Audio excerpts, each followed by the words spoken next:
Yale Real Living Push-Button Deadbolt Programming. Delete a user PIN code.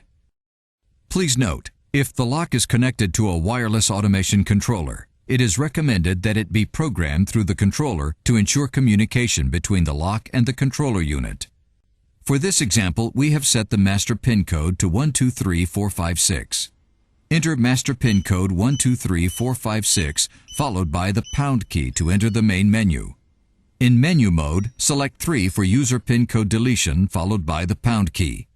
We are only deleting one user PIN code in this example, so we must enter the user location number 1 followed by the pound key for user 1. User 1's PIN code has been deleted.